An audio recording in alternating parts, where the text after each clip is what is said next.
Ayan. Magandang hapon po sa inyo lahat. Open yung prayer na tayo. Subilid ng score ko isa. Si Henry Gray. Sige. Can we all stand and let's pray?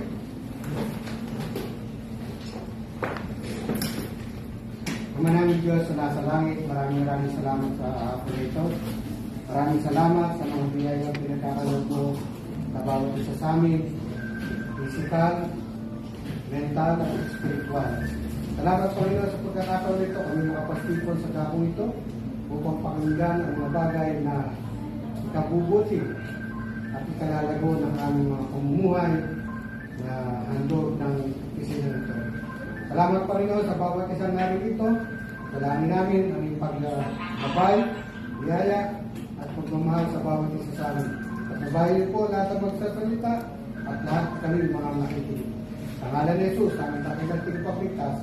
Amen.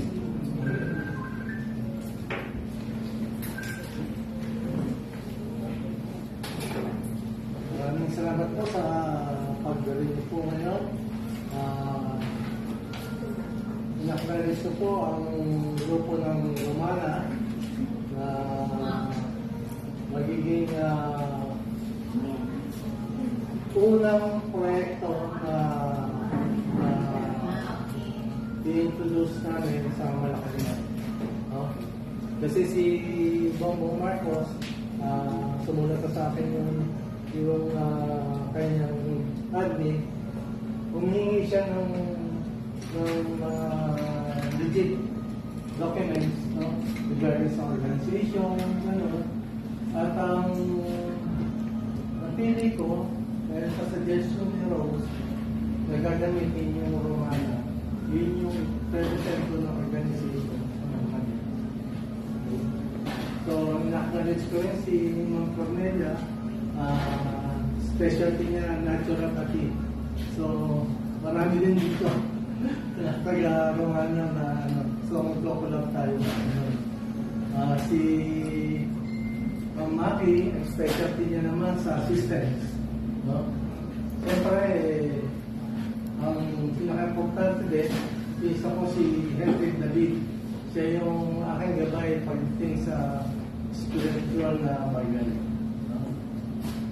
Kaya itong Love God, families, and others, siya po yung magsasalita. Maraming salamat po.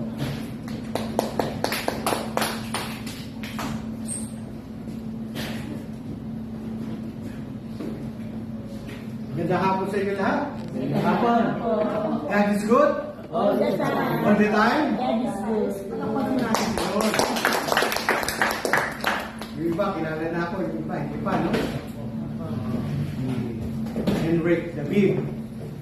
Okay?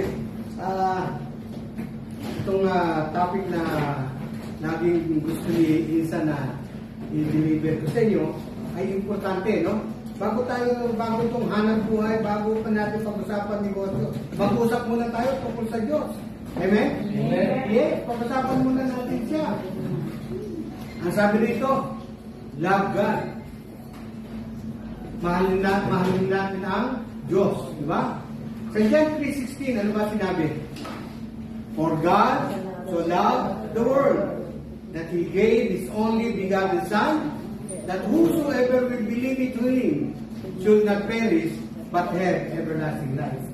So, yung salitang love ay merong kanya na ano niya, sa original Greek ay agape.